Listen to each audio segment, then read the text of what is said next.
Puji Tuhan, selamat siang, shalom. Belum semuanya saudara, jam 12 ini harus lebih semangat sekali lagi. Selamat siang, shalom.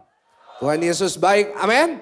Kasih tahu kanan kiri, hari ini kita pulang diberkati Tuhan. Ya percaya kasih tepuk tangan yang paling meriah, tepuk tangan yang paling dahsyat. Saya menyapa berapa ribu saudara yang berada di rumah. Saya percaya jemaat dimanapun saudara berada, saudara diberkati. Dan saudara boleh tulis di live chat dari mana saudara bergabung bersama-sama dengan kami pada siang hari ini. Saudara hari ini siap mendengarkan firman Tuhan, amin. Kita buka Alkitab kita bersama-sama dalam 1 Samuel pasalnya ke-18. Ayatnya ke-5 sampai ayatnya ke-11. Saudara, ada sebuah firman Tuhan yang Tuhan berikan kepada saya 2 minggu yang lalu. Dan selama 2 minggu ini saya nggak sabar untuk menyampaikannya buat jemaat Tuhan. Saya percaya hari ini lewat firman Tuhan setiap kita, semua yang mendengarkan firman kita diberkati Tuhan. Amin. Puji Tuhan ya. 1 Samuel 18 ayat 5 sampai 11 kita baca bergantian. Saya akan baca ayat 5, saudara ayat 6. Dan kita bergantian bersama-sama sampai ayatnya yang ke-11. Demikian firman Tuhan.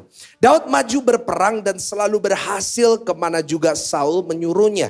Sehingga Saul mengangkat dia mengepalai para prajurit. Hal ini dipandang baik oleh seluruh rakyat dan juga oleh pegawai-pegawai Saul. 6 saudara. Tetapi pada waktu mereka belum semuanya, tetapi apa? Pada waktu mereka pulang ketika Daud kembali sesudah mengalahkan orang Filistin itu apa? Keluarlah orang-orang perempuan dari segala kota Israel menyongsong Raja Saul sambil menyanyi dan menari-nari dengan memukul apa? Rebana dengan bersukaria dan dengan membunyikan.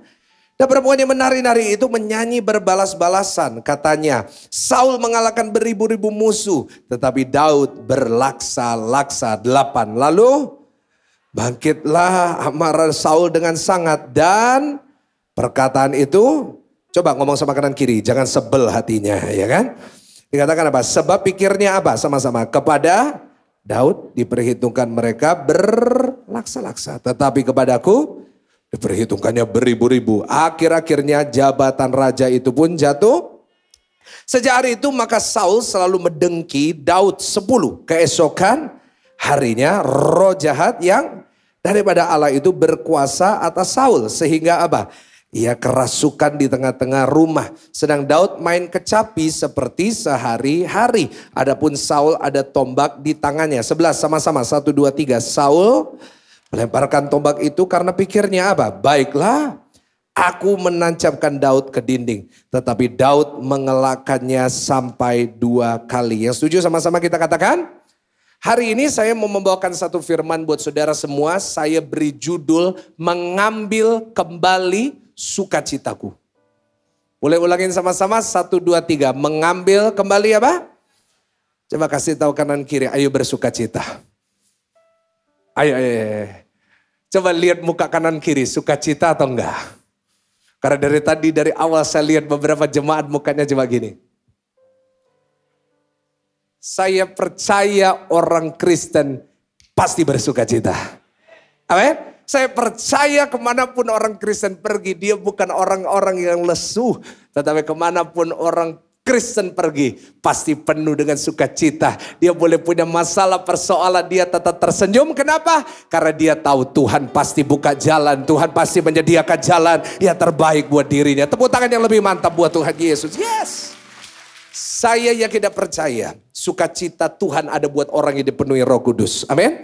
Kita sudah belajar 2 minggu yang lalu bahwa kita semuanya punya Roh Kudus. Sama-sama tepuk dada saudara katakan saya punya Roh Kudus. Orang yang punya Roh Kudus hidupnya pasti bersukacita. Karena itu doa saya hari ini pulang dari tempat ini. Mungkin saudara datang dengan beban berat masalah. Mungkin saudara stres, mungkin saudara takut.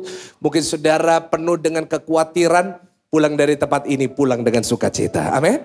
Nah saudara, sukacita ini sesuatu yang perlu kita jaga. Kalau tidak, sukacita ini bisa dicuri. Kita baru saja membaca satu peristiwa di dalam kehidupan seorang raja yang bernama Saul. Di mana dia kehilangan sukacita itu. Siapa Saul? Saul adalah seseorang yang sangat diberkati Tuhan. Dia adalah seseorang yang dipilih Tuhan sendiri. Tetapi sayangnya, karena peristiwa yang kita baca di 1 Samuel 18, Saul dalam hidupnya kehilangan sukacita. Dan setelah saya merenungkan dari banyak kisah-kisah di dalam Alkitab, menurut saya kisah Saul merupakan salah satu kisah yang paling tragis di Alkitab. Mungkin saya berkata dengan saya, Pastor, yang tragis bukannya Ayub ya. Masa Saul? Yes, memang Ayub tragis. Dia mengalami banyak masalah, dia ngalamin sakit, 10 anaknya meninggal. Tetapi dia tetap melihat ujung-ujungnya dia dipulihkan Tuhan. Dan saya percaya juga buat saudara. Mungkin saudara datang dengan masalah tragis mungkin hidup saudara seperti Ayub. Tapi percayalah Tuhan sanggup memulihkan dan memberkati saudara semua. Amin.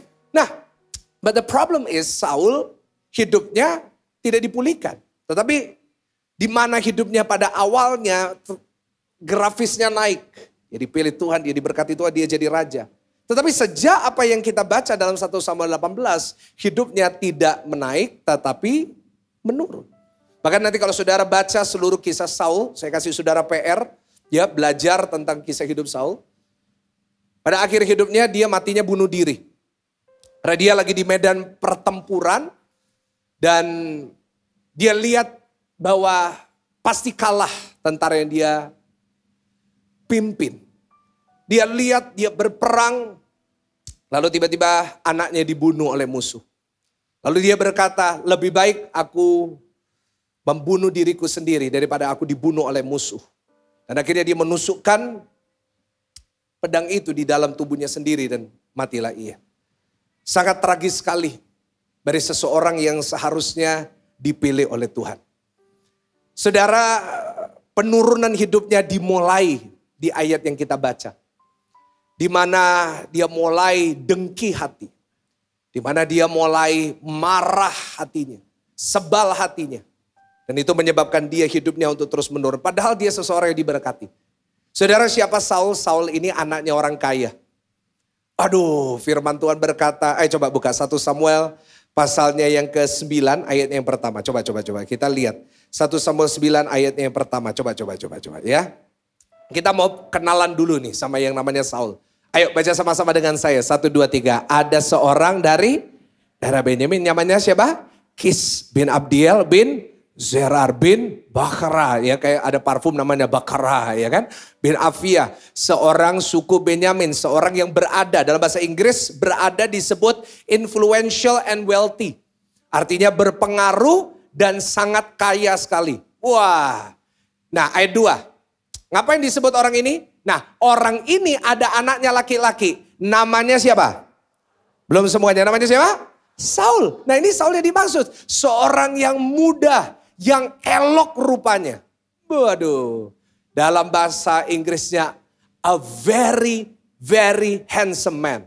Bahkan bukan berhenti di situ. Dikatakan apa? Tidak ada seorang pun dari antara orang Israel yang lebih apa? Jadi saudara bayangin. Udah ganteng. Satu Israel berapa juta orang paling ganteng siapa? Pertanyaan saya, siapa yang paling ganteng di Surabaya? Kalau istri saya pasti bilang Pastor Michael Gunawan. Tapi karena dia istri saya. Wah, tapi pada saat itu yang paling ganteng di Israel siapa? Saul. Saya yakin Bu, kalau Saul pakai filter Korea AI itu Bu. AI-nya, filternya yang menyerah. Mohon maaf saya kalah keren. Waduh keren. Tampilin lagi, ayat 2. Wah keren banget. Bukan hanya itu. Dari bahunya ke atas, baca sama-sama. Ia lebih apa? Tinggi daripada setiap orang sebangsanya. Bayangin. Udah paling ganteng. Paling tinggi. Anaknya orang ini idaman para wanita. Saya yakin kalau jomblo-jomblo di sini. Kalau lihat Saul pasti klepek-klepek. Kenapa? Udah kaya. Saya pernah dengar seorang anak muda perempuan datang sama saya. Pastor doain saya mau punya jodoh tapi saya punya kriteria. Kriteria saudara ya. Apa kriterianya? Ya dia harus tinggi, ganteng, six pack, harus punya toko emas. Apalagi? Iya kalau bisa anak tunggal papa mamanya sakit-sakitan. Aduh. Saudara Saul sangat diberkati. Dia bertumbuh dewasa, firman Tuhan berkata seluruh Israel cinta sama dia. Can you imagine? Approval ratingnya lebih tinggi dari Pak Jokowi nih. 100% lebih tinggi dari semua presiden yang pernah ada. Seluruh rakyat cinta kepada dia. Wow. Dan pada saat Israel pada saat itu belum punya raja. Disebut oleh Alkitab teokrasi. Apa Bapak Ibu Saudara? Ada ibu-ibu, terasi apa Pak Pendeta ya? Teokrasi itu pemerintahan yang dipimpin oleh Tuhan sendiri. Kalau di Indonesia itu demokrasi. Nah, orang Israel pada saat itu tuh teokrasi, di mana dipimpin oleh Tuhan sendiri. Dan akhirnya orang Israel mereka minta sama Samuel, kami mau seorang raja. Karena negara-negara sekitar kami semuanya punya raja, kami juga mau.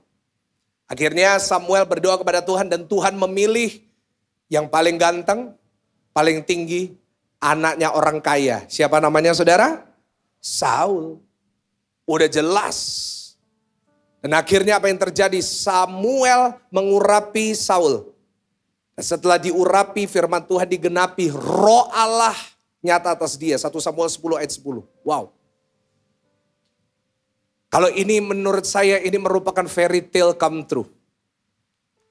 Bayangin seorang yang luar biasa Prince Charming, dia jadi raja. Dan akhirnya memerintahlah dia. Firman Tuhan berkata dalam hidupnya dia meraih banyak kemenangan yang nanti akan kita pelajari sama-sama. Tetapi sayangnya karena sesuatu yang terjadi dalam 1 Samuel 18. Seharusnya seseorang yang punya segalanya. Dia punya semua yang saudara dan saya inginkan. Dia raja kok. Tetapi sayang sekali. Dari hidupnya sukacita mulai hilang. Dan dari hidupnya sukacita itu dicuri dari dia. Apa yang terjadi? Yang terjadi adalah dari seorang yang mestinya penuh dengan sukacita. Mestinya penuh dengan roh Allah. Karena peristiwa itu dia menjadi seseorang yang kehilangan sukacita. Bahkan firman Tuhan berkata berkali-kali. Dia seperti orang kerasukan. Tragis ya. Saya berdoa hal ini tidak terjadi dalam kehidupan saudara. Karena dari yang saya lihat saudara gini sekilas. Saya lihat wajah-wajah diberkati Tuhan. Saya lihat wajah-wajah penghasilan 1 bulan 5M. Gini aminnya keras semuanya amin. Yang main handphone amin, Pak Pendeta amin. Saya berdoa hari ini saudara bukan cuma diberkati, tapi saudara juga penuh dengan sukacita. Kasih tepuk tangan yang paling meriah buat Tuhan. But the reality is, banyak dari kita sudah punya segalanya, tapi kita tetap gak sukacita. Ya gak? Ada dari saudara yang datang di tempat ini, saudara kaya tapi gak sukacita? Kayak Saul. Padahal semestinya kita ini juga beruntung, kita juga diberkati. Musuh berkata, Pastor saya gak punya kesuksesan. Bu, kau punya sebuah kesuksesan, kau adalah anaknya Tuhan. Kita punya Roh Kudus, dapat janji Tuhan, dapat hidup yang kekal, mati pasti masuk. Siapa mau duluan angkat tangan? Kita diberkati. Tapi logikanya, kenapa ya kok kita gak sukacita? Kan gak masuk akal gitu. Mestinya kita ini penuh dengan sukacita. Yohanes 10 ayat 10 jawabannya. Baca, Yohanes 10 ayat 10. Pencuri datang hanya untuk apa? Mencuri dan membunuh dan membinasakan. Aku datang supaya mereka mempunyai hidup dan mempunyainya dalam segala kelimpahan. Artinya ada yang mencuri. Hari ini doa saya saudara tidak membiarkan sukacita saudara dicuri. Coba kasih tahu kanan kiri, jangan sampai sukacitamu dicuri.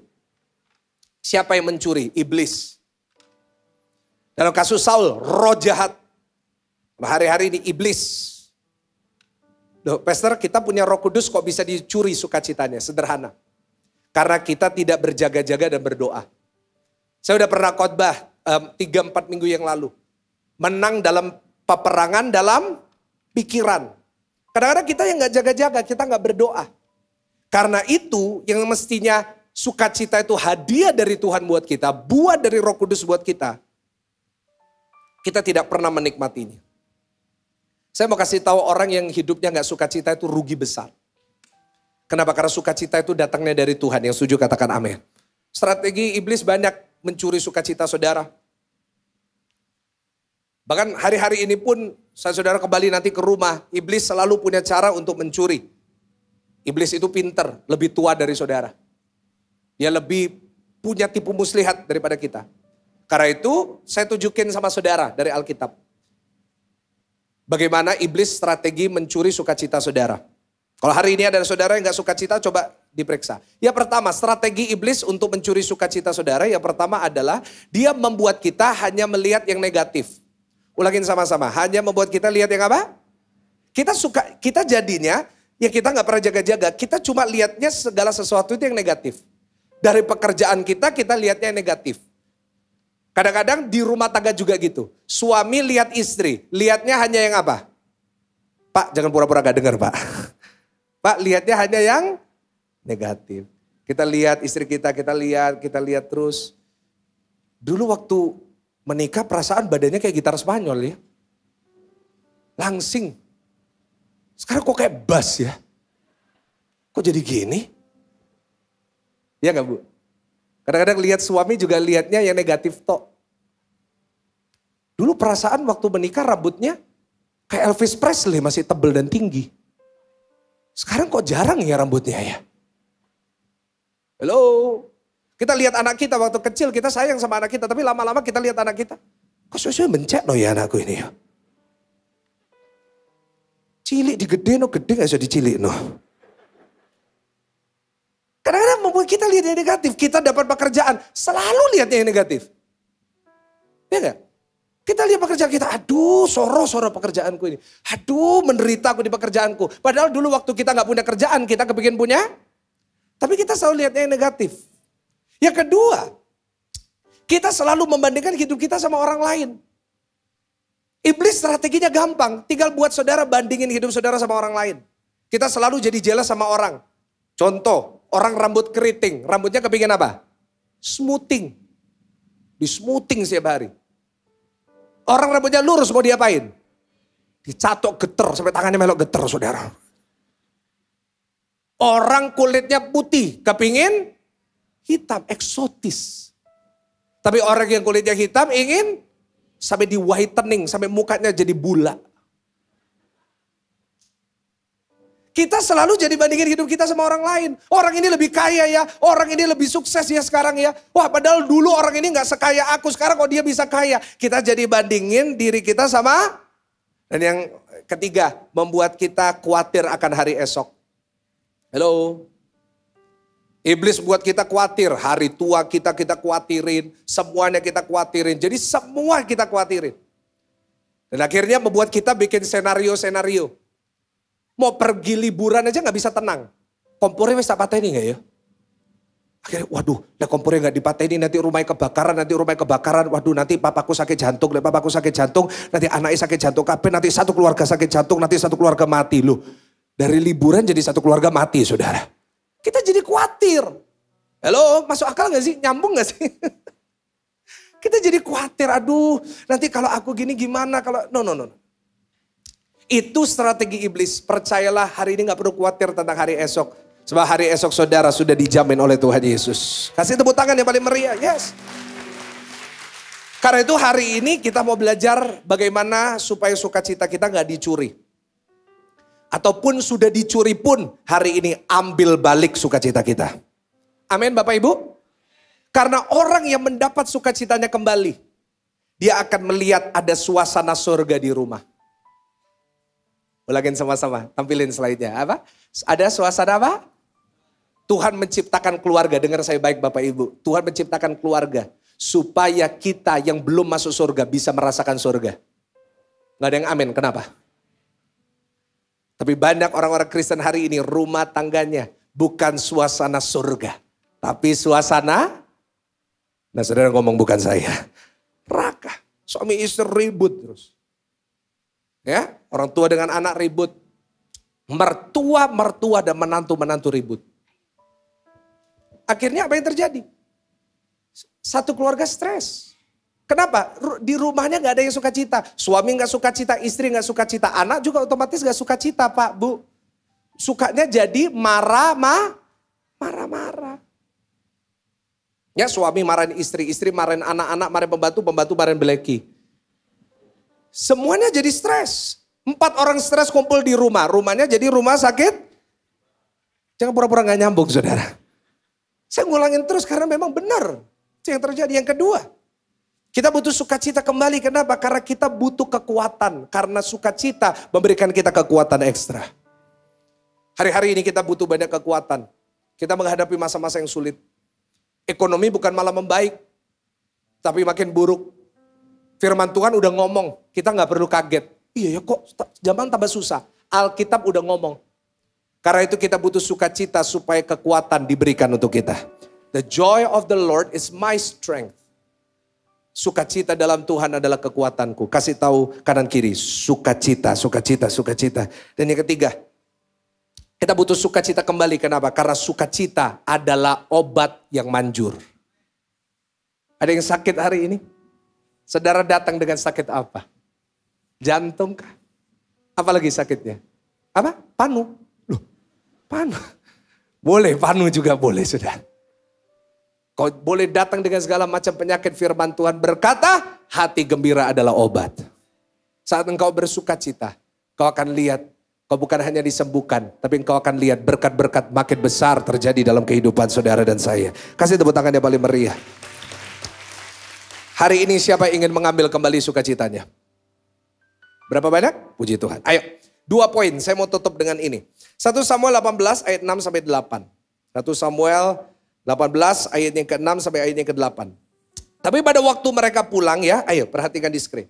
Ketika Daud kembali sesudah mengalahkan orang Filistin itu, ya ini pencetusnya. Keluarlah orang-orang perempuan dari segala kota Israel menyongsong siapa? Stop. Kita kadang-kadang miss. Dalam cerita ini kita miss. Oh, Saul marah karena wanita-wanita ini muji-muji dan menyongsong Daud. Perhatikan di sini. Perempuan dari segala kota Israel menyongsong siapa? Karena kalau tentaranya perang, yang dipuji siapa? Rajanya. That's life. Mereka wanita ini menyongsong Saul. Sambil menyanyi dan menari-nari dengan memukul rebana, dengan bersukaria, dengan membunyikan gerincing. Ayat 7, dan perempuan yang menari-nari itu menyanyi berbalas-balasan. Apa Bapak Ibu Saudara? Katanya apa? Ini lagu yang viral di TikTok ya pada zaman itu. Saul mengalahkan beribu-ribu musuh, tetapi Daud, ayat 8. Lalu bangkitlah amarah Saul dengan sangat, dan perkataan itu menyebalkan hatinya. Sebab pikirnya, kepada Daud diperhitungkan mereka berlaksa-laksa, tapi kepadaku diperhitungkan beribu-ribu. Akhir-akhirnya jabatan raja itu pun jatuh ke apa? Gimana saya bisa mengambil kembali sukacita saya? Pertama, catat baik-baik. Yang pertama adalah mencatat kemenangan saya. Ulangin, 1, 2, 3. Apa saudara? Saudara ingin sukacita? Setiap kali saudara lihat kemenangan dalam hidup saudara, catat. Ulangin sama-sama apa? Kenapa perlu nyatet? Kenapa kita kalau sekolah perlu catat? Saya kenapa kok kalau saudara ibadah dengerin khotbah saya suka kalau ada yang catat. Kenapa? Karena catat membuat kita nggak lupa. Apalagi kalau ke gereja. Saudara nggak catat khotbah, dengerin khotbah nggak catat, turun bau gyukaku, bau susite.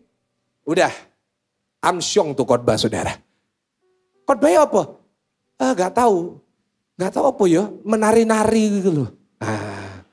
Jadi ingat hari ini mencatat. Nah, saudara coba kita renungin lagi. Saya banyak merenungkan tentang lagu ini. Kenapa ya? Kok cuma karena lagu aja bisa marah ya? Aneh gak sih? Konyol gak sih?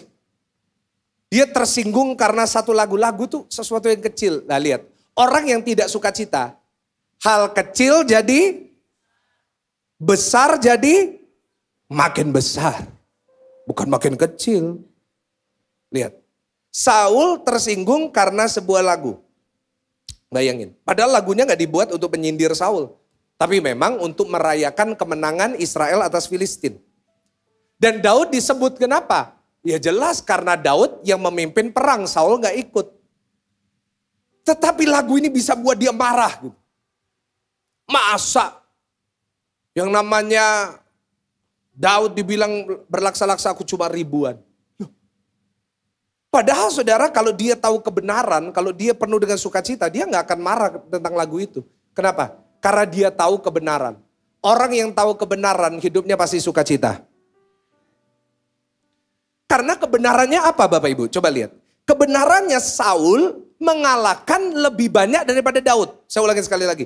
Kebenarannya, kenyataannya, the fact is, the truth is, Saul mengalahkan lebih banyak daripada, cuma dia lupa. Kenapa? Dia gak pernah mencatat. Dia lupa. Saya catetin buat saudara ya, hari ini. Saya catat ada 3 kemenangan besarnya Saul. Yang pertama, dia mengalahkan Amon. Saya catetin nih, karena Saul gak nyatet kan. Dia gak pernah nyatet, dia gak pernah ngomong, saya catetin. Saul mengalahkan siapa? Amon. Dia dicatat, dia berangkat lawan negara Amon, bangsa Amon, dengan 330.000 tentara. Sekarang kita pakai logika aja Pak. Kalau kita pergi perang dengan 300.000 orang, artinya lawan kita sedikit atau banyak? Halo? Banyak. Minimal puluhan ribu. Minimal 100.000 lah, karena perginya 300.000. Oke, yang kedua coba buka 1 Samuel 13 ayat 5, saya tunjukin. Ya, jadi yang pertama udah anggap aja 100.000. Adapun orang Filistin telah berkumpul untuk berperang melawan orang Israel. Ini Saul lawan Filistin. Baca sama-sama, 1, 2, 3. Dengan apa? Jadi keretanya 3.000. Ya, perhatikan. 6.000 orang pasukan apa? 9.000. Dan pasukan berjalan kaki sebanyak apa? Kira-kira ribuan atau puluhan ribu ini? Gak bisa dihitung banyaknya. Saul menang. Berikutnya, next, ketiga. Dia mengalahkan bangsa yang namanya Amalek.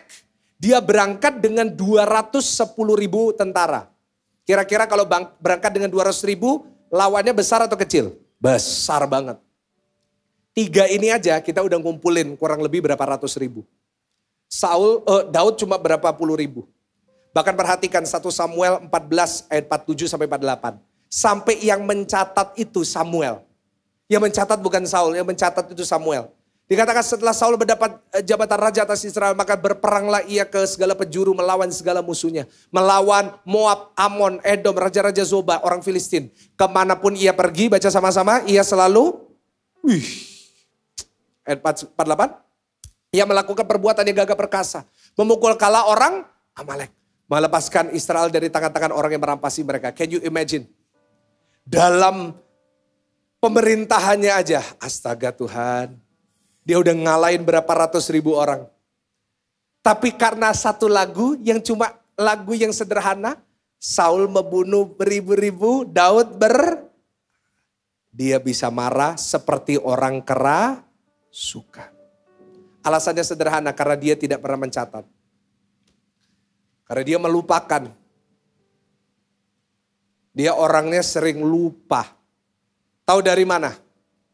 Nanti saudara baca ya. Saya kasih PR ya, sekali lagi baca tentang Saul.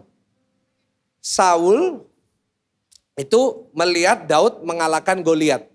Nanti saudara baca pasal berikutnya. Saul ketemu Goliat, tanya lagi. Kamu ini siapa? Anaknya siapa? Loh, dia orangnya memang pelupa. Karena itu seharusnya setiap kali dia menang, dia harus apa? Orang kalau suka lupa itu harus ada reminder. Itu yang saya maksud. Kelemahan manusia itu suka lupa. Coba cablek kanan kiri, jangan suka lupa. Bahkan yang lebih parah lagi kebiasaan kita gini, lihat ya. Kita itu selalu mengingat kekalahan dan selalu melupakan kemenangan. Nah ini. Satu kekalahan, satu kesalahan kita ingat terus sampai dunia kiamat. Kesalahan suami kita coba. Satu salah, waduh diungkit sampai 47-6 tahun kemudian. Ingat gak kamu dulu suaminya udah lupa. Tapi dia masih ingat. Tapi kemenangannya, kebaikannya banyak di... Kita selalu gitu, kita punya salah satu masalah satu. Kita ingat-ingat terus. Ya aku nih kok soro ya hidupku, aku kok kayak gini ya sekarang. Aku kok punya masalah seperti ini ya. Padahal kalau mau direnungkan dalam hidup kita. Semestinya lebih banyak kemenangan daripada kekalahan. Yang setuju katakan amin. Cuma kita lupa. Karena yang kita ingat cuma yang buruk. Saul itu berhasil, terkenal, kaya. Nggak suka cita. Kenapa? Dia fokus dengan satu hal yang negatif. Dia ingat terus lagu itu. Dia ingat terus lagu itu. Setiap malam gak bisa tidur karena itu. Saul membunuh ribu-ribu. Daud berlaksa-laksa. Sedangkan dia melupakan semua kemenangan ratusan ribu orang yang dia kalahkan. Padahal kalau kita mau lihat lebih hebat Daud atau Saul? Jelas lebih hebat Saul. Berat mana hidup Daud atau Saul? Jelas Daud. Saul seorang anak orang kaya, dia ganteng, dia paling tinggi, dia raja. Daud kerjaannya apa? Gembala. Papanya pesta aja dia gak diundang, bayangin. Orang lagi makan, anaknya gak diundang. Tapi yang kehilangan sukacita Saul atau Daud? Kenapa? Dia gak pernah ingat-ingat. Kenapa Daud meskipun dia lebih berat hidupnya, dia tetap bisa sukacita. Dia punya senjata. Senjatanya sebenarnya sudah ada di tangan kita. Yang kita baca setiap doa pagi sekarang, setiap pagi. Kitab apa? Mazmur. Nanti saudara buka Mazmur. Mazmur 1, Mazmur Daud, Mazmur 2, Mazmur Daud. Saya baca Mazmur 90, Daud, Mazmur 60, Daud, Mazmur 62, Daud, Mazmur 40, Daud, Mazmur 39, Daud. Semuanya Mazmurnya siapa? Daud. Kenapa? Setiap kali dia ngalamin masalah, setiap kali dia ngalamin pertolongan Tuhan, dia selalu... Saya kasih contoh terbaik. Saya kasih contoh Mazmur 18 ayat 6. Ini senjatanya dia yang membuat dia meskipun hadapin hidup yang berat, dia tetap sukacita. Mazmur 18 ayat 6. Ketika aku dalam kesesakan, aku berseru kepada Tuhan. Kepada Allahku aku berteriak minta tolong. Ia mendengar suaraku dari baitnya. Teriakku minta tolong kepadanya. Sampai apa saudara? Ke telinganya. Ayat 16, lompat ke ayat 16 sampai 19. Ia menjangkau dari tempat tinggi, mengambil aku, menarik aku dari banjir. Ia melepaskan aku dari musuhku yang gagah. Dan dari orang yang membenci aku karena mereka terlalu kuat bagiku. Ayat 18, mereka menghadang aku daripada hari sialku. Baca sama-sama dengan saya, 1, 2, 3. Tetapi Tuhan menjadi sandaran bagiku. Ayat 19 mengatakan apa? Ia membawa aku keluar ke tempat lapang. Ia menyelamatkan aku karena ia berkenan kepadaku. Dan di Alkitab begitu banyak mazmur yang lain. Bapak ibu saudara yang saya kasih di dalam Tuhan. Doa saya mulai hari ini. Ayo kita mengingat kebaikan, mengingat semua kemenangan-kemenangan yang kita terima dalam kehidupan kita. Yang mau kasih tepuk tangan dulu yang paling meriah, tepuk tangan yang paling dahsyat. Seperti Daud. Setiap pagi bangun tidur, ingatkan dirimu akan apa yang Tuhan sudah lakukan. Ingat-ingat dulu di saat saudara baru mulai bekerja. Bagaimana Tuhan menolong membuka pintu dalam hidupmu. Jangan hanya karena masalah yang hari ini kau hadapi. Kau menjadi orang yang pahit. Kau jadi orang yang suka marah. Kau menjadi orang yang suka menyalahkan orang lain. Saya selalu mulai sejak saya mengerti firman ini. Wallpaper saya. Note saya. Semua saya isi dengan semua kemenangan-kemenangan saya. Saya menulis bagaimana Tuhan menolong saya. Saya menulis berapa kali Tuhan meluputkan saya, berapa kali Tuhan buka jalan yang ajaib buat saya. Dan di situ saya kembali bersukacita. Beberapa minggu ini saya sering beberapa kali kehilangan sukacita saya. Tapi hari ini saya datang kepada saudara dengan sukacita yang penuh. Karena saya tahu kalau dulu Tuhan tolong saya, sampai seterusnya Tuhan pasti tolong saya juga. Kasih tepuk tangan yang paling meriah. Daud punya kebiasaan itu. Dia bukan hanya mencatat dalam Mazmur, tetapi berkali-kali kalau saudara ke Israel nanti bersama dengan saya, you will see there are so many monuments that he made. Banyak monumen yang dia buat. Kenapa? Karena setiap kali dia meraih kemenangan, dia bangun mezbah, dia namai tempat itu. Salah satu favorit saya dalam 2 Samuel dikatakan, dia menamai tempat itu Baal Perazim. Seperti Yakub juga, Yakub di saat dia dapat mimpi dari Tuhan, di saat dia lari dari saudaranya, dia dapat mimpi bahwa satu tempat itu di mana surga terbuka dan malaikat itu naik turun. Dia menamai tempat itu Bethel. Supaya apa? Kenapa perlu dinamai? Kenapa perlu dikasih tahu? Kenapa sumur aja Abraham perlu kasih nama? Supaya apa? Supaya setiap kali dia maupun keturunannya lihat, dia bisa lihat bahwa kalau Tuhan dulu tolong saya, seterusnya Tuhan gak akan pernah ninggalin saya. Kok gak ada yang tepuk tangan yang paling meriah, yang paling dahsyat buat Tuhan. Orang yang mengingat kemenangan, dia pasti punya iman yang kuat. Orang yang melupakan kemenangan, dia gak akan menjadi orang yang punya iman. Bapak Ibu, dalam hidup seringkali kita kehilangan iman. Terutama saat kita ngalamin masalah. Setuju gak sama saya? Saya pun juga beberapa minggu ini saya mendapat banyak kabar buruk. Saya banyak dengar berita ada yang gini, ada yang giniin gereja kita, ada yang giniin ini. Pasti saudara pikiran, opo pak. Jawaban saya jangan kepo saudara. Tetapi memang ada yang menutup jalan, ada yang it's okay. Saya sempat down saudara. Aduh, kok gini ya? Aduh. Beberapa orang di tim saya pasti tahu yang saya maksud. Tetapi saya kembali mengingat kebaikan Tuhan yang Tuhan sudah lakukan. Meskipun hari ini kita ngadepi jalan yang tertutup.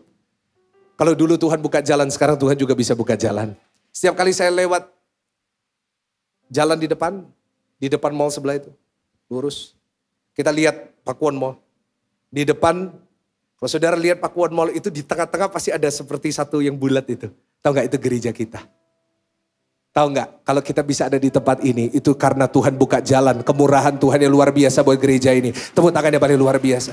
Dulu kita nggak di tempat ini. Dulu kita di salah satu mall yang lain, yang jauh dari sini. Bahkan ada satu kali ibadah, karena tempat ibadah kita dipakai untuk Sweet 17, kita dipindah ke bioskop. Siapa di sini pernah ikut GSJS ibadah di bioskop? Boleh nggak lihat tangan? Nggak sampai 5%. Saya masih ingat waktu itu saya ngomong dalam hati, Tuhan masuk gereja digusur ke bioskop. Tuhan tolong, masa Tuhan gak bisa buka jalan kasih kita tempat lebih bagus. 2019 Tuhan buka jalan. Di tengah pandemi di saat gereja ini harus tutup, karena seluruh gereja di dunia tutup. Saya doa sama Tuhan, Tuhan masa Tuhan ninggalin saya. Dan saya lihat Tuhan gak ninggalin saya. Karena itu saat saya ingat semua kemenangan-kemenangan. Bagaimana Tuhan membawa GSJS sejauh ini. Saya percaya tidak ada tangan manusia yang bisa menahan. Saya percaya Tuhan akan pakai GSJS untuk makin jadi berkat. Kasih tepuk tangan yang paling meriah. Kenapa? Kenapa saya sukacita? Kenapa saya kuat? Kenapa setiap minggu saya selalu punya kekuatan sukacita untuk berdiri di atas mimbar ini? Karena saya tahu Tuhan saya itu baik. Karena saya tahu Tuhan saya itu dahsyat. Karena saya tahu Tuhan Yesus saya itu luar biasa. Dan itu yang harus kita ingat setiap hari. Yang setuju sama-sama katakan amin. Yang kedua yang terakhir 1 Samuel 18 ayat 8-9. Lalu bangkitlah amarah Saul. Kita kembali lihat tentang Saul. Bangkitlah amarah Saul dengan sangat. Dan perkataan itu menyebalkan hatinya sebab pikirnya. Kepada Daud diperhitungkan mereka berlaksa-laksa. Tetapi kepadaku diperhitungkannya beribu-ribu. Akhir-akhirnya jabatan raja itu pun jatuh kepadanya. Ayat 9 baca sama-sama. 1, 2, 3. Sejak. Belum semuanya. 1, 2, 3. Sejak hari itu. Maka Saul selalu.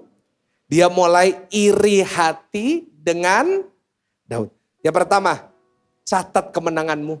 Yang kedua, kalau saudara ingin mengambil kembali sukacitamu, berlarilah dalam pertandinganmu sendiri. Ulangin, 1, 2, 3, berlari dalam apa? Saul iri sama Daud. Saul iri sama Daud. Coba renungin. Saul iri sama Daud. Konyol gak? Saul ini raja. Daud gembala. Tapi ya inilah saat iblis menyerang. Saya catat di saat hari itu terjadi, lagu itu muncul. Apa yang terjadi? Saul mulai membuat sebuah pertandingan. Saya kasih tanda kutip. Apa saudara? Di dalam pikirannya antara dia dengan Daud. Jadi setiap kali Daud ngapain? Selalu Saul itu terobsesi. Nanti coba saudara lihat. Saul itu selalu terobsesi sama Daud. Mau ngapain lagi ini Daud? Daud mau ngapain nih? Gerak-geriknya apa? Dia selalu buat pertandingan. Padahal gak masuk akal. Kenapa? Bukan tandingannya. Satu raja, satu pegawai raja. Sama seperti pemilik mall ini jealous sama pegawai. Masuk akal gak? Enggak. Tetapi Saul iri hati. Wah, dan itulah awal dari kehancuran. Bapak Ibu denger ya. Saat engkau mulai punya iri hati dalam hatimu, segera buang. Karena kalau enggak itu jadi racun dalam hidupmu. Saya catat, iri hati membuat kita tidak dipenuhi Roh Kudus, tapi dipenuhi dengan roh jahat. Hello? Orang yang hatinya penuh dengan iri hati sama orang, jealous sama orang. Hatinya lama-lama jadi jahat. Lihat Saul. Dia selalu buat rencana-rencana mau bunuh Daud. Can you imagine? Seorang raja loh. Ini bukan levelnya loh. Orang yang iri hati bisa jadi jahat. Seperti kakak-kakaknya Yusuf. Loh, Yusuf ini gak ada salah apa-apa. Yusuf ini cuma dikasih jaket Gucci sama papanya. Iya kan, berwarna-warni saudara ya. Saya bayangin itu Gucci. Kakak-kakaknya yang punya hak sulung yang lebih, terutama Ruben kakaknya yang pertama yang mestinya punya warisan 2 kali lipat. Bisa iri hati itu sama Yusuf, dijual. Lihat, jadi jahat. Lihat, orang kalau hatinya penuh iri hati, jadi orang jahat. Dan biasanya orang jahat, biasanya bukan cuma perbuatannya jahat, tapi apanya yang jahat. Suka ngomongin orang di belakang. Suka gibah. Bapak Ibu, jangan ya. Kita iri hati terus kita ngomongin orang lain, ngomongin orang di belakang. Saya kasih tahu, dengar baik-baik nasihat saya sebagai gembala. Lebih baik diomongin orang daripada ngomongin. Jangan kita turun ke level itu. Saya tuh lebih seneng diomongin daripada ngomongin orang. Saya paling seneng kalau ada orang ngomong di belakang saya. Kenapa? Karena di situ saya tahu mereka di belakang saya di depan. Orang kok bisa ngomongin di belakang? Karena posisinya di kita yang, kalau kita ikut bales, kamu gak tahu, kamu gak bisa jaga mulutmu. Nah ingat, engkau sudah pindah posisi lagi, mundur ke. Jadi kalau ada orang ngomongin kita di belakang, emang gua pikirin, lu di belakang, gue di depan. Masuk akal? Gak usah marah. Saudara, iri hati itu bahaya. Aduh, ingat tadi kita baca Saul anaknya orang kaya. Dia iri hati sama Daud. Daud anaknya apa? Orangnya biasa. Saul tinggi, ganteng. Yang namanya Daud, tinggi enggak? Dikatakan pendek kemerah-merahan. Seperti Pastor Michael Gunawan. Jadi kalau orang bilang saya kok Pastor agak pendek, enggak apa-apa Daud. Yang tinggi Goliat.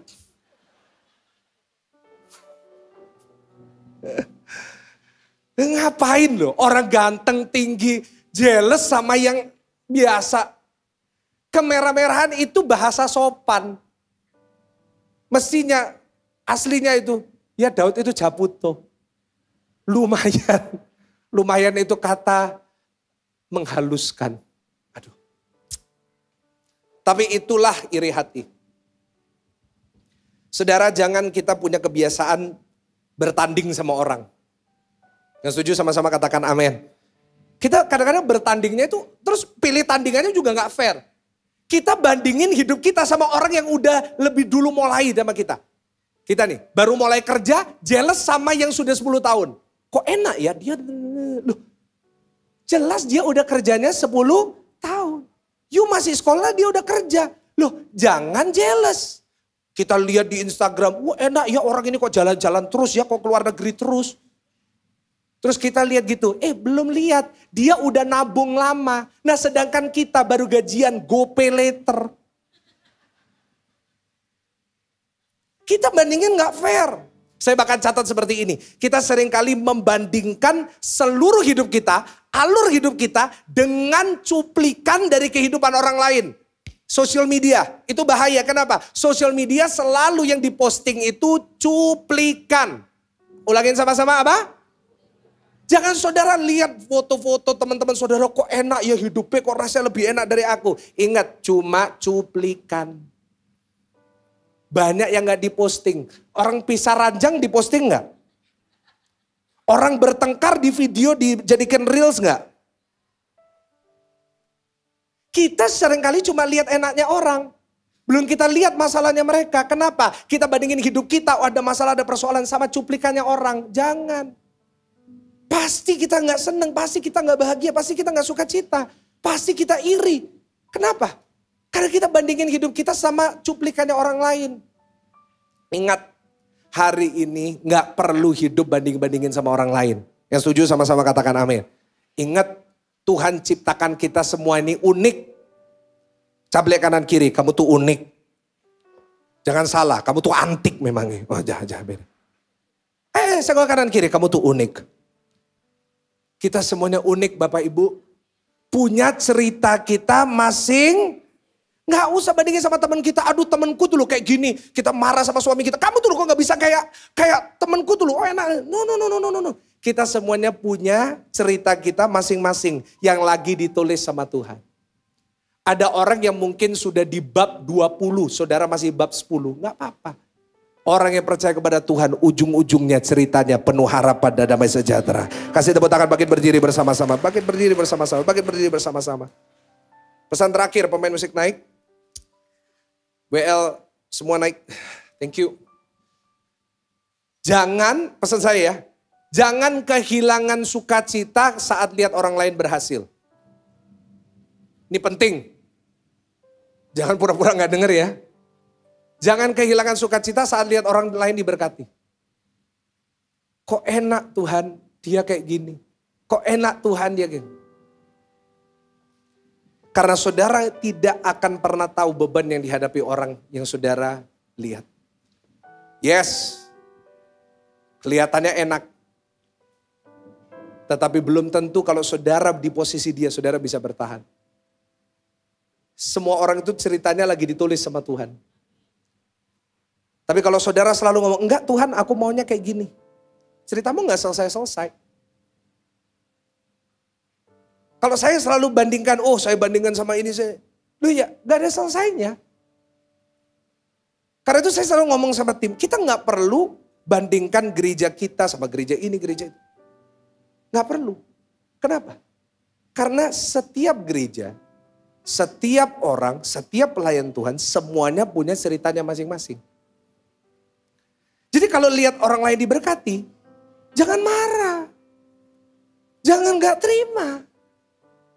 Tapi saya catat gini, bersukacitalah saat engkau melihat kemajuan dalam dirimu yang lebih daripada kemarin. Oh kemarin aku gak bisa ini, sekarang aku bisa, sukacita buat itu. Oh kemarin aku salah, sekarang udah enggak. Sukacita. Jangan, Pak aku kok gak bisa seperti ini. Memang kau bukan dia. Sederhana kan? Kau lakukan ini, setiap kebaikan Tuhan kau catat. Gak usah bandingin hidupmu dengan orang lain, bersyukur dengan apa yang kau miliki. Kau akan lihat sukacitamu kembali penuh. Kasih tepuk tangan yang paling meriah. Beres. Ayo kita berdoa. Tuhan Yesus Abamu berdoa buat setiap jemaat Tuhan. Biar pulang dari tempat ini kami penuh dengan sukacita. Mungkin ada dari jemaatmu yang hari ini mungkin datang. Mungkin selama hidupnya sukacita udah gak ada lagi dalam hidupnya. Mereka ngerasa kosong, hidup gak ada tujuan lagi. Mungkin mereka datang dengan, ya Pak buat apa sih saya hidup, udah capek saya. Mungkin kau datang dengan kekhawatiran akan masa depanmu. Pastor, buat apa sih? Saya kerja gak pernah hasilin apa-apa. Gak perlu bandingin sama orang. Gak perlu engkau bandingin hidupmu sama teman-temanmu. Percuma. Jangan pernah nyalakan Tuhan. Tuhan aku kok dilahirkan di keluarga seperti ini. Tuhan kok aku No. Stop doing that. Karena ceritamu lagi ditulis. Bersyukur buat setiap proses yang Tuhan lakukan. Bersyukur buat semua cerita yang Tuhan akan lakukan. Ingat. Makin besar masalahnya, kemenangannya juga besar. Karena itu bersukacitalah buat semuanya. Hari ini kalau engkau merasa down, pulang, catat semua kebaikan Tuhan. Tuhan itu udah baik. Mestinya engkau gak ada hari ini. Mestinya engkau gak bisa sampai hari ini hidup. Mestinya engkau gak bisa sampai hari ini engkau bisa bertahan. Tapi masih ada kok. Saya masih di sini. Saudara masih di sini. Saudara masih dengar firman, saudara masih dengar khotbah, saudara masih percaya Yesus. That is something. Itu sesuatu. Karena itu jangan selalu melihat kesalahan kita. 1-2 kesalahan kita dan kita terus menggumuli itu. No. Hari ini terus lihat ke depan. Karena di depan ada banyak berkat-berkat yang Tuhan siapkan buat saudara. Tuhan sayang sama saudara. Dengar saya baik jemaat Tuhan siapapun saudara. Tuhan sayang sama saudara. Kau anaknya, kau biji matanya. Tuhan gak pernah ninggalin saudara. Karena itu percayalah hari ini. Percayalah kepada Tuhan Yesus, engkau akan melihat sukacita itu kembali. Tuhan hari ini hamba-Mu berdoa Roh Kudus penuhi setiap hati dengan sukacita. Penuhi setiap hati dengan kekuatan, penuhi setiap hati dengan damai sejahtera dari Tuhan. Penuhi setiap hati dengan pengharapan bahwa besok pasti lebih baik. Bahwa besok pasti ada rencana Tuhan yang lebih baik buat hidup saya. Dan hamba-Mu percaya pulang dari tempat ini, kami penuh dengan sukacita. Di dalam nama Tuhan Yesus. Mari jemaat Tuhan yang percaya ada sukacita surga di tempat ini, sama-sama kita mau katakan. Kasih tepuk tangan yang paling meriah buat Tuhan. Silakan duduk Bapak Ibu Saudara.